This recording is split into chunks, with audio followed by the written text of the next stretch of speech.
예, 여러분 안녕하십니까? 예, 빠박쌤이에요.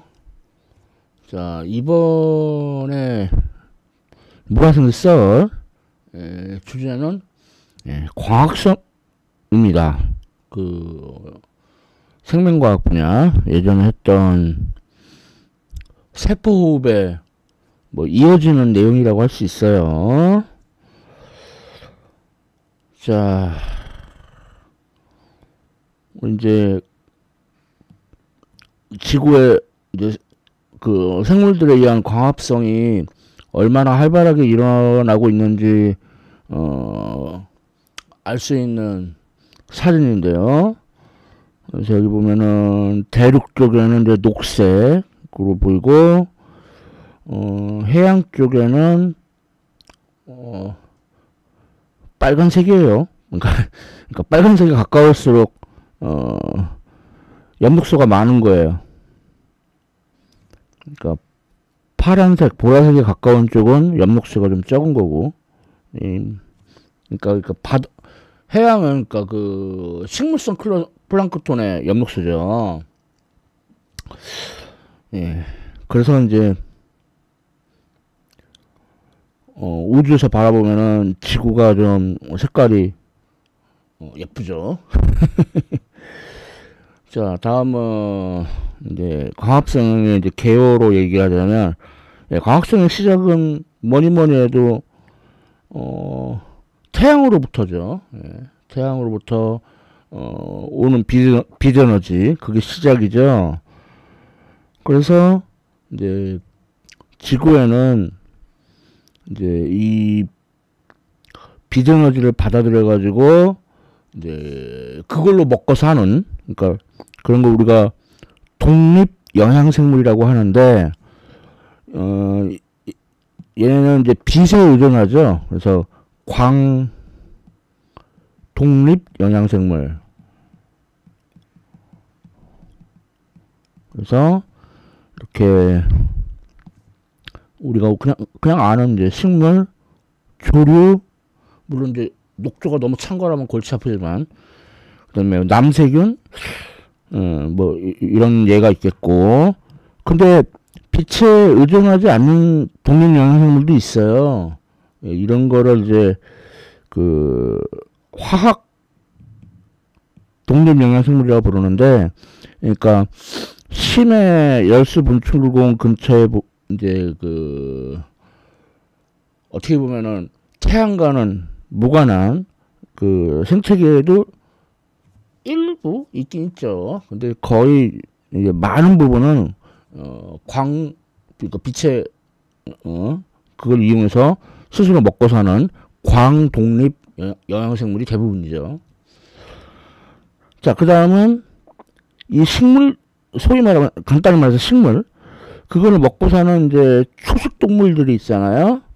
그러니까 얘네들은 스스로 이제 먹을 걸 만들어내는 게 아니고 남이 만들어낸 걸 섭취하는 거죠. 그래서 이런 거를 이제 이런 동물들을 초식 동물, 그러니까 종속 영양생물, 그러니까 이 초식 동물을 잡아먹는 육식 동물도 마찬가지고.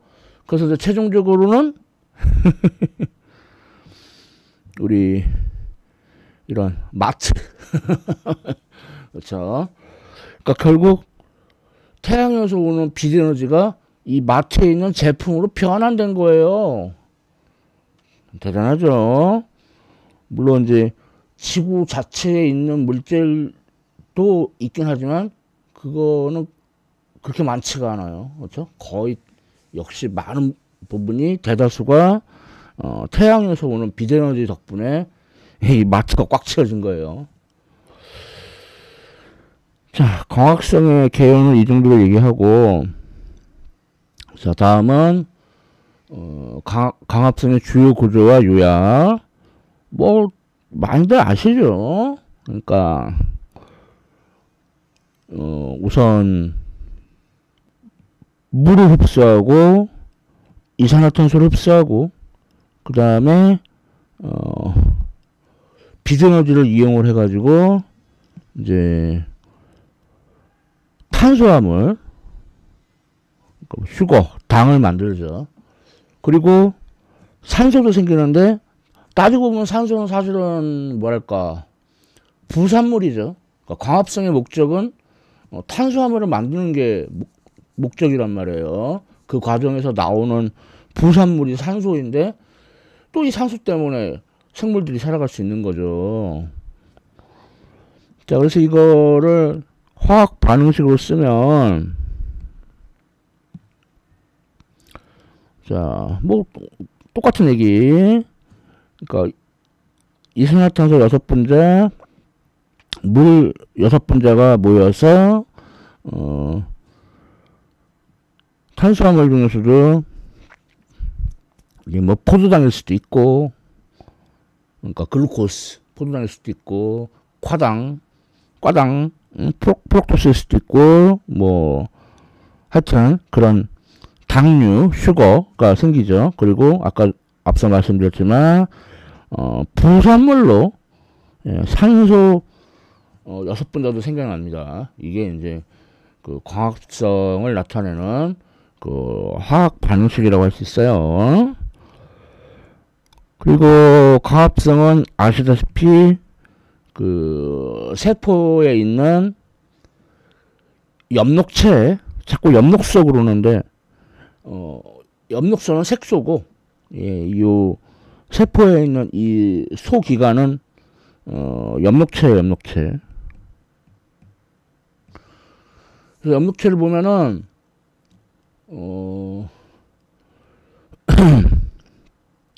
입 뒷면에 보면은 그 기공이라고 해가지고, 그러니까 가스 교환이 일어나는, 그리고 이제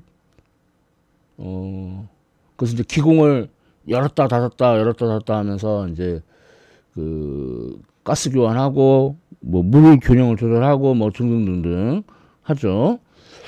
근데 이때 이제 엽록체를 보면은 일단 막이 2개예요. 막이 2개인 이유는 아마도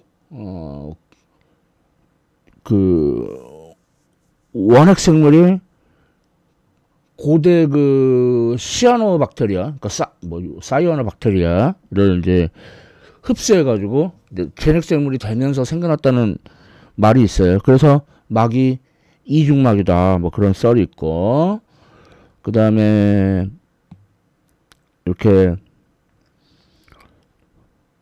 요 그 한 개, 판 한 개를 틸라코이드라고 그래요. 틸라코이드 막에 콕콕콕콕 그 엽록소가 박혀 있어요.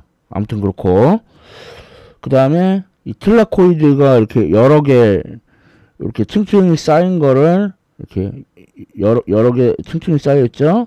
요거를 이제 그래넘이라고 부르고, 그 다음에 틸라코이드 내부 공간을 틸라코이드 루멘이라고 부르는데, 여기 보면은 약간 빨간색, 그래서 보니까 무슨 초록색 초코파이처럼 보여요. 자, 그리고 이제 내부가 그 유체로 이제 채워져 있는데,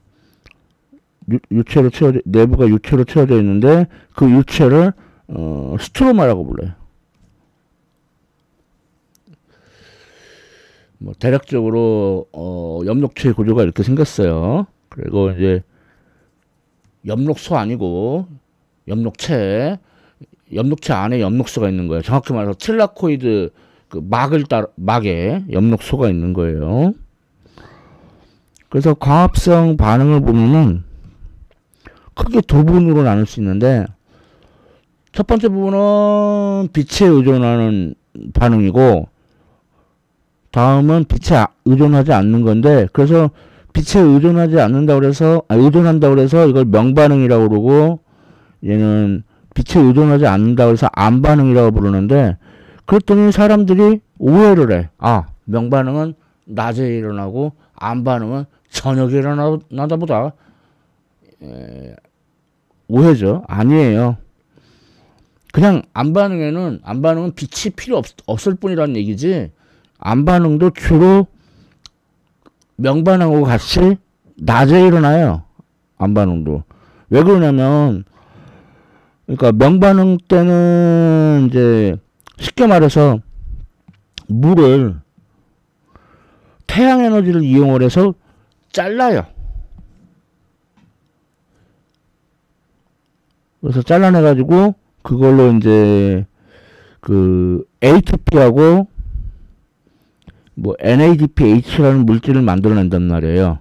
그러니까 이게 그리고 이제 불순물로 이제 그 산소가 불순물이래. 부산물로 이제 그 산소가 나오는 건데 그러니까 요 명반응을 해서 만들어둔 이 재료가 이제 암반응에 사용이 되기 때문에 그러니까 이 재료가 낮에 생겨나요. 낮에. 그러니까 생겨나는 재료가 낮에 생겨나니까 암반응도 주로 낮에 일어날 수밖에. 그러니까 암반응 그래서 명반응 암반응이 좀 사실 좀 좋지 않은 명칭이에요. 저녁이 암반응은 저녁에 일어나는 걸 오해하는. 그래서 그냥 빛 의존적 반응, 뭐 빛 비의존적 반응, 뭐 그렇게 하는 게 더 정확하지 않나 싶어요. 그래서 여기서 이제 그래도 그냥 암반응 그럴게요. 여기서 이렇게 꽁짝꽁짝꽁짝꽁짝 하면서 이제 탄수화물을 만들어내는 건데 이 그 회로를 켈빈 회로라고 불러요. 켈빈 회로. 광학성의 두 부분 알아봤고요. 자, 다음은 빛 에너지. 빛은 파동으로 볼 수 있죠. 그래서 파동에서 요런 오르락 내리락. 그래서 꼭대기 부분을 크레스트 또는 영어로는 리치 그래가지고 마루라고 합니다. 마루 총총마루 팔떡 마루라고 그러고 그 다음에 요 아랫부분을 트로프 아니야. 이 GH가 F 발음이에요. 트로프. 그래서 이거는 이제 골이라고 합니다. 골. 이때 마루에서 마루까지의 거리, 골에서 골까지의 거리, 이거를 우리가 웨이브랭스, 파장이라고 그래요. 근데 빛에서, 아니, 태양에서는 빛, 그러니까 우리가 소위 말하는 빛, 가시광선만 오는 게 아니에요. 뭐, 전파도 올 수 있고, 뭐, X선도, 뭐, 자외선, X선, 감마선도 소량이지만 옵니다. 태양에서는. 그래서 우리가 빛, 이제 가시광선, 눈으로, 그러니까 우리 망막을 가시처럼 콕콕 찔러서 가시광선 아니고 보는 게 가능하다는 거죠. 가시광선. 그래서 요 그림에서 오른쪽으로 갈수록 파장이 길어져요. 그러니까 왼쪽으로 가면 파장이 짧아지고 대신에 진동수나 에너지가 커집니다. 주파수 그러는데 아이고 에너지 아니 진동수.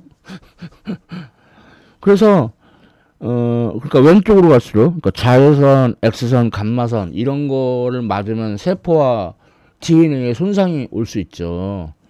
그러니까 가시광선 위주로 광합성이 진화한 거예요. 그래서 그 빛을 흡수해 가지고 이제 광합성을 하는 거죠. 그럼 이제 그 빛을 흡수하는 게 바로 색소인데 보통 엽록소 그러지만 사실 엽록소가 한 여섯 종류 정도 있어요. 뭐 엽록소 A, B, 뭐 C, 아니 여섯 종류 아니라 한 다섯 종류. A, B, C, D. 그다음에 박테리아 클로로필이라고 해가지고 박테리아 중에 박테리아 클로로필 뭐 이렇게 있는데 그래서 엽록소 A하고 엽록소 B는 흡수하는 범위가 녹색 빼고 녹색보다 그 파장이 짧거나 긴 거를 흡수하죠. 예. 실선, 그러니까 녹색보다 파장이 짧거나 긴 거. 뭐 엽록소 B도 약간 차이 나지만 역시 녹색보다 파장이 짧거나 긴 거를 흡수해요. 그러니까 그 녹색은 흡수하지 않으니까, 그래서 우리 그 흡수되지 않은 녹색이 우리 눈으로 와서 식물이 녹색으로 보이는 거죠. 그리고 색소가 이거 말고도 카로티노이드라고 부르는 색소가 있는데, 그러니까 여러 색소들이 있어요. 그러니까 이 틸라코이드 그 막에 엽록소만 있는 게 아니라 그 카로티노이드라는 또 이제 그런데 얘네가 어떻게 생각하면 엽록소만 있으면은 너무 과도한 에너지가 발생을 해가지고 엽록소가 파괴되고 그럴 수 있잖아요. 그러니까 그러지 않도록 그 과도한 에너지를 흡수해서 열로 방출을 해줘요. 그래서 이 카로티노이드도 약간의 그 기여를 하는데, 이제 유명한 카로티노이드로는 한 3개 정도, 뭐 그 토마토가 빨간색이잖아요. 그거는 라이코펜이라고 하는 카로티노이드 때문이에요. 그 다음에 옥수수가 노란색이잖아요. 그거는 제아잔틴이라는 카로티노이드 때문이에요. 그리고 지금 나오고 있는 이 베타카로틴, 요거는 뭐 이름도 그렇지만 카로틴, 그러니까 캐럿, 당근 같죠? 당근 혹은 오렌지 껍질 같은 그런 주황색, 그게 베타카로틴이에요. 그러니까 광합성 그러면 엽록체, 엽록소만 생각하는데 이렇게 뭐 기타 등등도 있어요. 그래서 이제 식물들이 숲을 이루면 키 큰 나무들이 다 빛을 다 흡수해버리고, 그럼 그늘에 있는 식물들은 어쩌라는 거야? 굶어 죽으라는 거야? 예, 다 살아가죠. 그늘에 있는 그 식물들은 앞서 말했던 그 엽록소하고 카로티노이드의 비율을, 그러니까 상대적 농도를 변화를 시켜가지고 낮은 수준의 빛도 흡수하도록 그렇게 적응되어 있어요. 예, 자연이란 참 신비합니다. 자, 그 다음은 이제 좀 되게 어려운 얘기인데, 아까 말했던 명반응, 빛에 의존하는 반응인데, 보면은 그 엽록체의 틸라코이드 막에 그 엽록소가 콕콕콕콕 박혀 있다고 그랬죠. 근데 이제 그거를 정확하게는 포토 시스템, 광계라고 하는데, 발견되기는 요 광계 원, 이 P700이라고 하는 광계원이 얘가 발견되기는 먼저 발견됐어요, 얘가.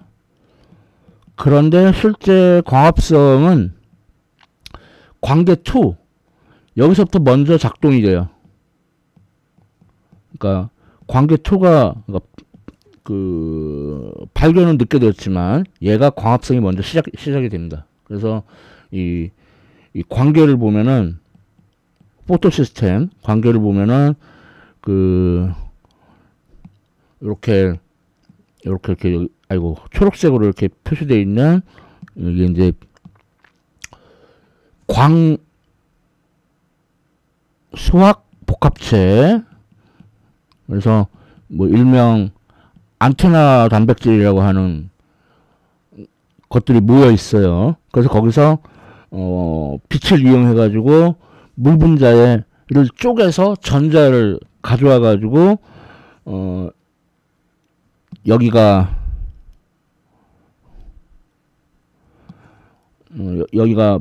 반응 중심, 그러니까 광계는 광수학 복합체하고 반응 중심 2개로 이루어져 있어요.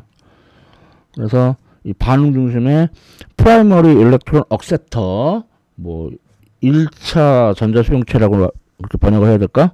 예, 그쪽으로 전자가 모이게 돼요. 그 다음에는 마치 그 세포호흡이 일어나는 미토콘드리아에서 전자전자계가 있었던 것처럼 이 엽록체에서도 전자전달기가 있어요. 아, 복잡하죠. 그래서 보면은 그 관계 어느 2에서 만들어낸 전자가 뭐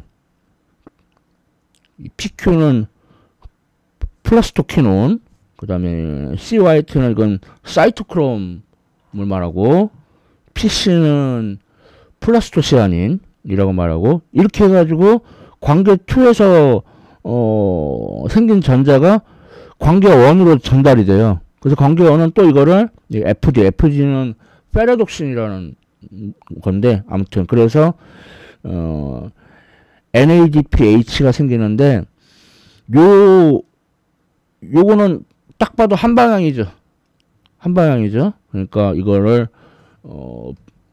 그 비순환적 광인산화라고 합니다. 이거를. 그건 좀 이따 얘기하자. 그리고 이렇게 하면서 이제 전자는 저쪽으로 가고, 그러면 전자가 떨어져 나간 그 양성자는 아래쪽으로 모여요. 양성자는 아래쪽으로 모여가지고 이제 이쪽 내부, 그러니까 틸라코이드 내부 공간을 틸라코이드 루멘이라고 하는데, 거기에 이제 양성자들이 잔뜩 모이게 돼요. 그러니까 그럼 여기는 양성자들 H 플러스가 농도가 높고, 이제 바깥쪽은 H 플러스가 농도가 낮고, 그러니까 농도가 낮은 곳에서 높은 곳으로 그 화학 삼투 작용이 일어나 가지고 H 플러스를 이제 바깥으로 빼내면서, 그러면서 이제 마치 발전기 돌리듯이 그러면서 HP가 발생을 해요. 그래서 이쪽 파트는 이제 순환이 일어나기 때문에 순환적 광인산화라고 부릅니다. 뭐라고? 네, 여기서 그러니까 이쪽으로 가는 거는 비순환적 광인산화,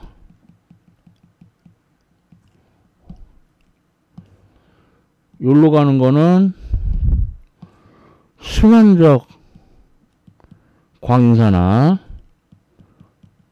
그러니까 얘가 관계 2예요. 그러니까 관계 2는 비순환적, 순환적 광인산화 둘 다 하죠. 얘는 관계 1이에요. 그러니까 얘는 비순환적 광인산화만 합니다. 그래서 이제 여기까지가 명반응. 이제 안반응은 요 생겨난 HP, NADPH 그걸 재료로 하고, 그 다음에 이제 이산화탄소도 재료로 해가지고, 그래가지고 ATP, NADPH 요런 거 재료를 해가지고 최종적으로 수거 탄수화물을 이제 만들어내는 거죠. 이게 바로 안반응 켈빈 회로예요. 자, 그래서 이번에는 이제 켈빈 회로를 들어보면은 크게 이제 세 단계로 나눌 수가 있는데, 첫 번째는 여기 약자로 RUBP, 이게 이제 리브로스 비스포스페이트인데, 그거 세 분자하고 이산화탄소 세 분자하고, 근데 여기서 요